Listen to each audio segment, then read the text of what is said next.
Hi all, so I just want to make a short video talking you through a couple of things that might be helpful for you as you prepare your assignment 1. So in this video I'm going to show you how to use presentation mode, I'm going to show you how to use presets, I'm also going to show you how to easily copy and paste from your lab assignments and also from the snippets, and maybe give you some tips along the way. So I have my 3 lab assignments that I'm going to be using here. I've got my Lab 2 subtractor synthesizer, my FM synthesizer, and also the Carplug Strong synthesizer from this past week. And I'm going to just copy and paste them and bring them into my main synthesizer patch. Now this is a little bit different from what we did in class. You'll notice that, or in the second lab, I made this line tilde envelope just go from 0 to 1 like a standard amplitude envelope. It's nice for me. I think it's convenient to think about envelopes as always going from 0 to 1. And then if you're controlling a frequency domain parameter, like frequency of your low-pass filter, scaling that 0 and 1 to the appropriate ranges. So the nice thing about this is if I go in here and make 2 float objects, I can do a couple things. Oops. Still having that problem. Alright, here we go. Okay. So I can play this synthesizer. I can make the filter be more aggressive or make the filter have a wider range or a smaller range. Or I can change the base frequency of my filter to be a higher frequency. So by default, the sound is a little bit brighter now, or a lower frequency. Now the sound's a little bit darker. So this is going to be a range of the envelope, and this is going to be like the base frequency of the envelope. And that can be a pretty nice thing. It gives you a lot more control. Most filters normally have a filter frequency, and then filter frequency, which might be this control, and then like an envelope depth, right? What's the amplitude of the envelope that's being added to the base frequency of your filter? So I'm going to come in here. I'm going to copy and paste all of this stuff. I'm going to copy and paste maybe all of that actually into my assignment 1 patch. Okay. So this is an envelope for my amplitude, although I don't like that envelope. I want to go to my my FM lab and grab this amplitude envelope. All right. Copy and paste that. I can get rid of this now because I'm going to use this ADSR for my amplitude envelope instead. I've got my MLE.MIDI key here. I'm going to use that for this, and then I'm also going to actually, what else? I'm forgetting I need to do this. Have MLE.MIDI key go in here, then have the velocity come here for our envelope, and the frequency come here for our frequency. And now I should have a full ADSR. And remember, my sustain wants to be like in the 1 range, and then these all want to be milliseconds, right? And the attack I'm going to keep kind of short. And there we have an envelope. Okay. I know I need another oscillator here, so an easy way to do that is just to add a second oscillator. Just maybe add a square wave oscillator, or maybe a triangle wave oscillator. And maybe what I want to do here is have some controls for volume. So I'm going to make like a little mixer for these 3 waveforms, these 3 oscillators. All right. And these can all get summed together when they enter the low-pass filter. Pretty typical for that. I want to control these now with some dials. I don't want to have to use number boxes. I want to use dials. So all the dials and max are going to go from 0 to 127 by default. That's the MIDI range, right? So all I need to do is divide by 127, make sure you put a period there, so that makes sure that we get a float output, not an integer output. And we can use this to control the amplitude of our 3 oscillators. Make sure we're putting our frequency into those 3 oscillators, and now I can mix these 3 oscillators together. Let's make that filter fire when I play my notes and make that be, whoops, maybe not that high, and maybe this. So that's just my sawtooth wave. Here's my square wave, and here's my triangle wave. I can mix those together however I want to. Okay. Let's say I decided that I also wanted to incorporate some frequency modulation stuff in here. So let's go move these over here. And I can just go over to my FM lab patch. And I can just copy a lot of this stuff. So a lot of this stuff is kind of the same, right? As we have, well, we copy the ADSR, right? So that makes sense, it would be the same. So I'm going to copy everything from the M to F all the way down to my carrier. Come back here and paste it in. Now that's actually a fair amount of stuff. So I'm going to make my life a little bit easier here. And I'm going to encapsulate some of this stuff, because we don't need to see it all in order for it to work. Right? So I'm going to go ahead and select a bunch of objects, go up to Edit, and Encapsulate. And this is my FM synth. Boy, I didn't do that great job of typing that FM in. Anyways. Alright, so with that, I can bring this over here. Maybe make another volume control, so I can mix that in with my subtractive synthesis voice. And I don't need a separate M to F there, so I go ahead and send this to the pitch, delete that. And now maybe make harmonicity, index of modulation, and envelope depth for my, this is the envelope depth for my index of modulation. So the base index of modulation, this is the envelope depth, which is being added to the base index of modulation. I can turn this down so I'm not hearing anything, and I'll turn up my FM synth. And now I'm doing a couple of things. I'm controlling my FM synthesizer. I'm also have an FM synthesizer going into a low-pass filter. This is actually pretty typical. The only thing is that you'll probably use a low-pass filter differently in an FM synth than you would for a subtractive synth. For a subtractive synth, it's really nice to get a lot of resonance in here. So I might go here and make a control so I can set how much resonance I want my filter to have. Maybe you have like a 0.96. That's kind of fun to have like a lot of resonance for that filter. For an FM synthesizer, it might be more typical to, I'm going to go ahead and just copy this filter over here. Instead of having so much resonance, I might actually keep the resonance kind of low and the frequency quite high.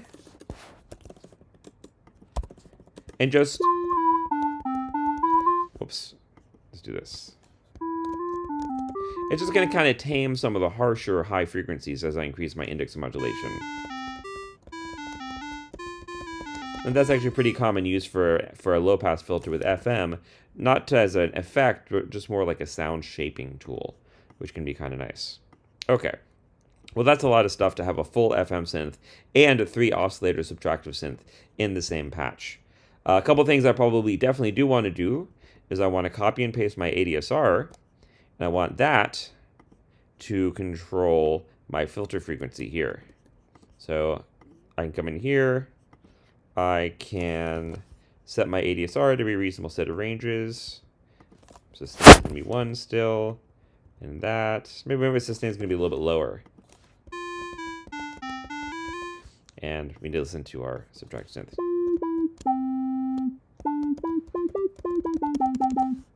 Let's make this be a little bit higher.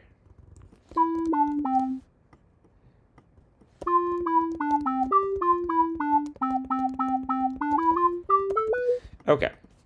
I think maybe more than that. Let's sound a little bit more synthy. Okay. Let's do one more thing here. Let's add an LFO real quick. So I'm just going to make a sine wave LFO. I'm going to give it a default frequency of 3, but I'm also going to give it a frequency control right here.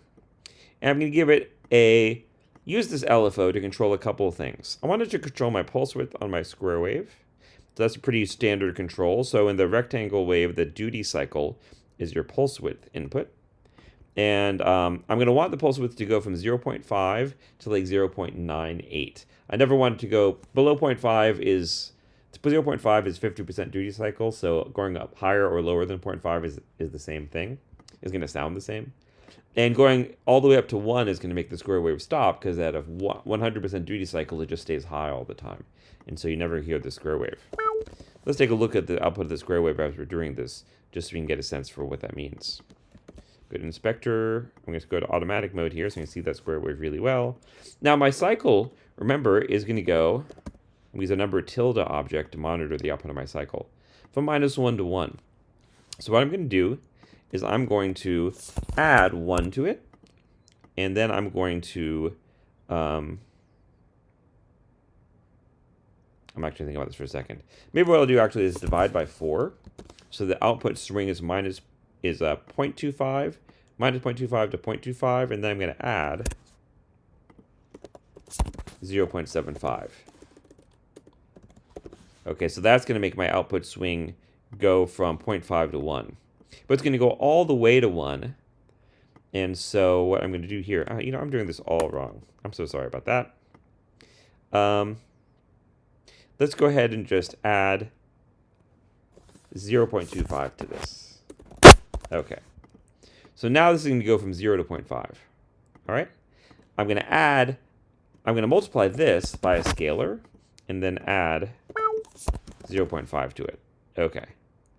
So now the output of this is going to go from 0.5 to 1, but I can scale that down so it's a smaller range. So you can see about 0, right, it stays at 0.5, and then as I increase this all the way up to 1, it's gradually getting wider and wider.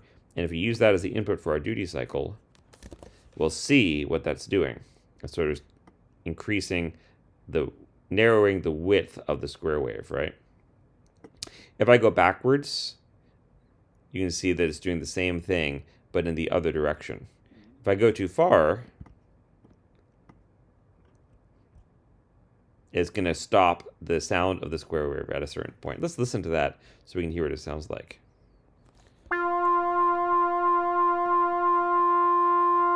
Sounds pretty nice, right? Going too far.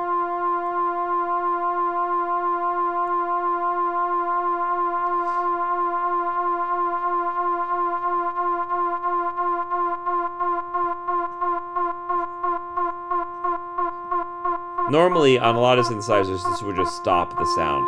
So it must be kind of preventing it from getting to 100% duty cycle inside this object.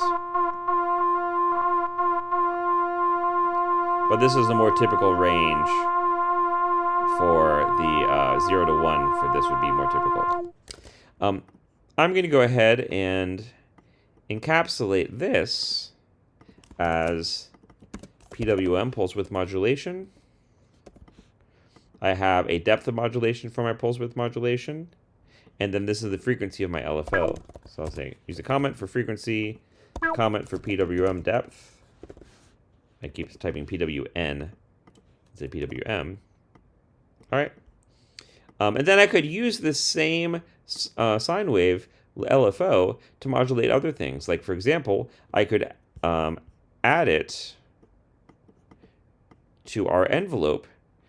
And actually, probably what I would do, add it to our envelope here and use it to modulate my amplitude. So I just put this here, that there. And then again, I'm going to make a scalar for this. So this is going to be an amplitude of my sine wave comes in here. So now, here's my normal sound. Let's go turn our PWM off or much lower so we can kind of hear things. And now I'm going to turn on my amplitude LFO. So now what we're hearing is just the amplitude of our oscillator is getting modulated by this LFO. Let me say this is going to be amplitude, amplitude LFO depth. Okay. Tricky thing here actually is that now we're going to be hearing this all the time. So maybe a better way of doing this might be to do this a proper amplitude modulation. So we can come in here and we're going to multiply this by a constant of 1. So our carrier in this instance is going to have an amplitude of 1. And then we're going to add, whoops.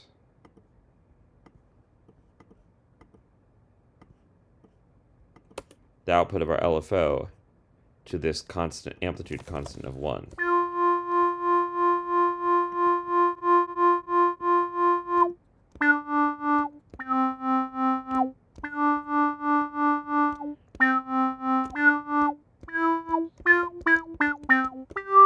All right.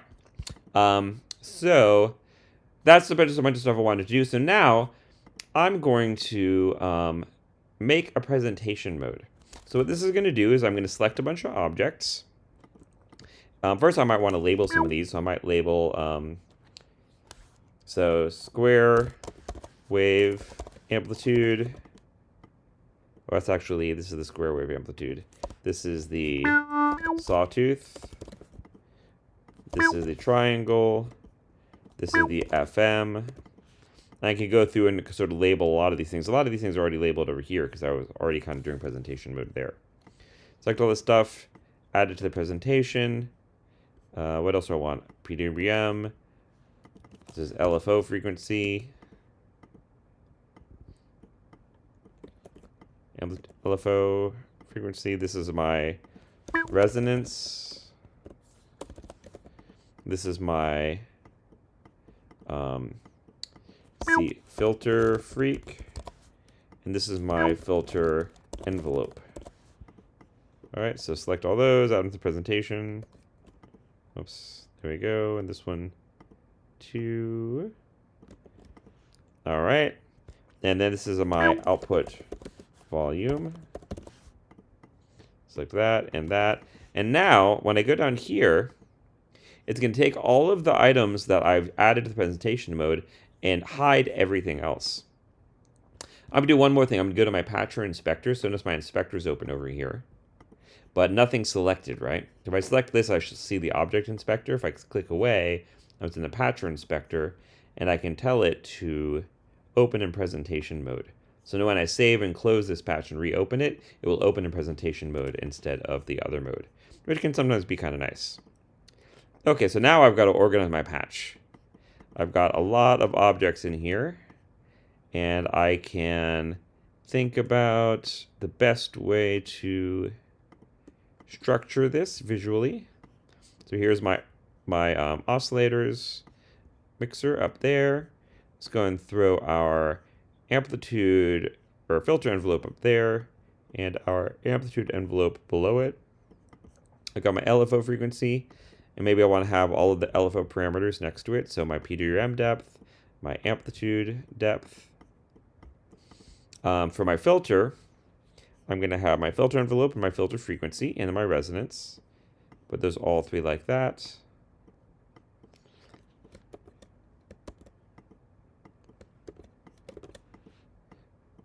And you can go up here actually in the arrange. There's a lot of align and distribute options for making these kind of line up neatly. The envelope depth here and harmonicity and index modulation are for my FM synth. So let's go ahead and make those be all like that. Okay, so I'm just trying to do this really quickly here. Hopefully you take a little bit more time to think about how you might structure your patch. Okay, so that's a little bit neater, a little bit more organized. Notice that I have these things here to help sort of group these envelope parameters. So that is a panel object.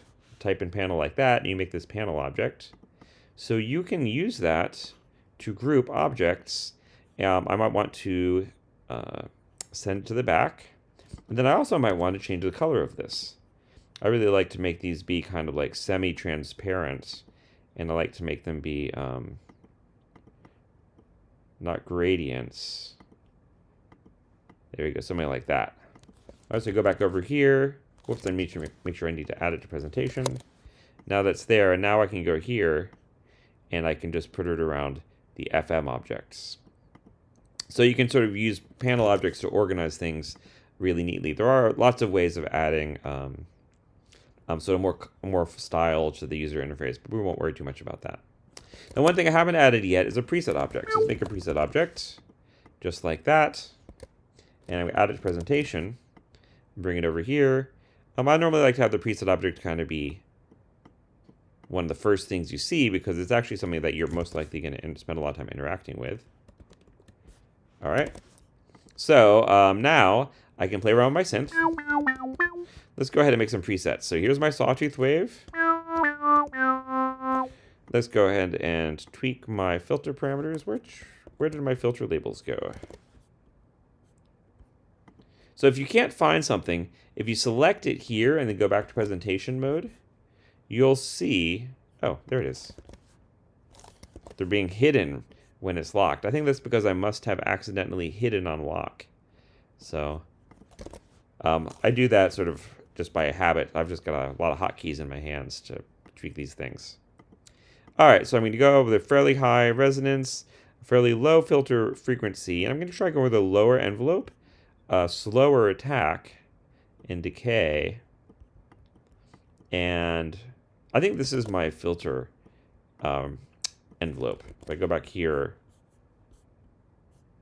I am incorrect. That is my amplitude envelope. Oh no, that is my filter envelope. My amplitude envelope is right here. Okay. So because that's the case, I'm going to go ahead and move this up because I like my amplitude envelope to be at the bottom because I think of the VCA as being below the filter, right? So if that's my filter envelope, maybe I actually want to group these with it as well. So have my filter controls be here all in one group. And maybe what I should do is make this be bigger, send it to the back, and then make these text labels be white. So you can kind of see the filter. I could also make just another label here that says filter and change the font or whatever, but I'm going to leave it like that for now.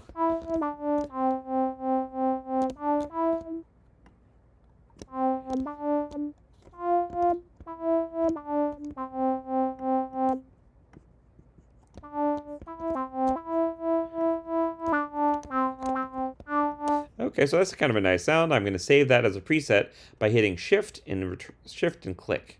So notice that that little preset thing is now filled in. Now I'm going to make another one. I'm going to make a square wave. I'm going to add some PWM depth. I'm going to turn off my amplitude depth. I'm going to make this be really short and snappy.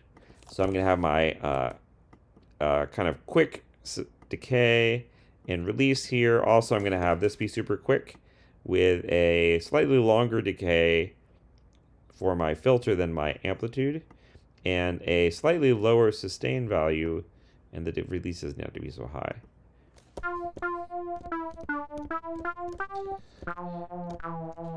Boy, that's a lot of PWM. That's not as much as more than I want.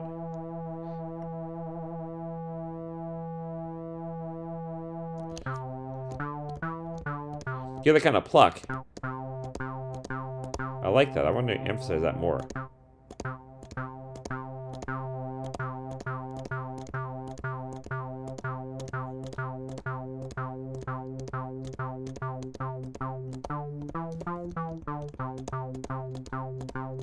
All right, so I'm going to save that as a preset.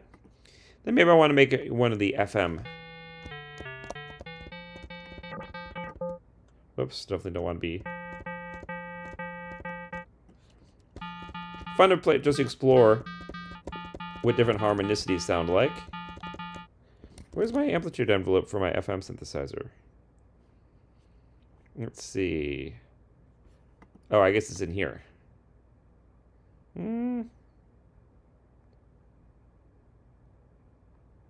I don't think so. What's going on here? Let's take a look at the main patch. Oh, whoops, I forgot to include this ADSR in that, and when I copy and pasted it. So if I take a look in here, you'll see envelope depth comes into this multiply object, but there's nothing coming in here to control the amplitude. So let's go ahead and use the same envelope we're using for my cutoff filter,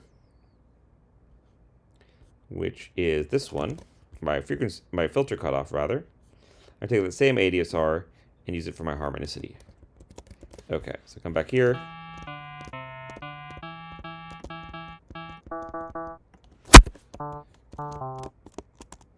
See, make the harmonic index low and the envelope depth.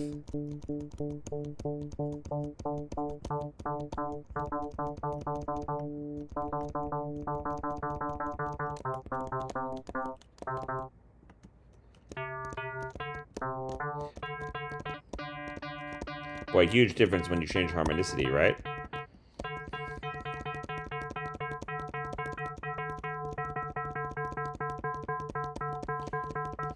I might make these decays a little bit longer.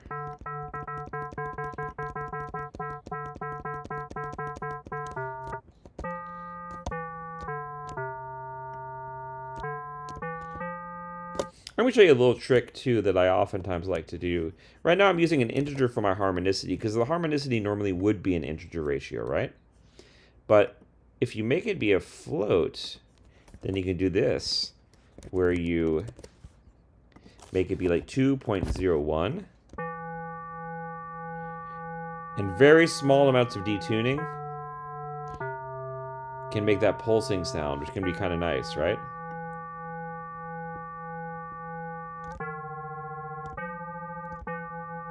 Gets really crazy really quickly. All right, and that'll be my third preset. So that's how you save presets. That's how you create presentation mode. Once I've done that, I can save this, and it'll open in presentation mode. So I'm going to say presentation mode demo. And I'm just going to put that in our file there. If I close this now and open it, it's going to open presentation mode just like you saw. All right, so hopefully that helps get your synthesizer, your assignment 1 ready. Feel free, like once you've done your labs and saved your labs, just copy and paste from them. You know, you don't have to make an ADSR more than once, right? And you can have lots of ADSRs or lots of LFOs just by copying and pasting. It makes your life really easy.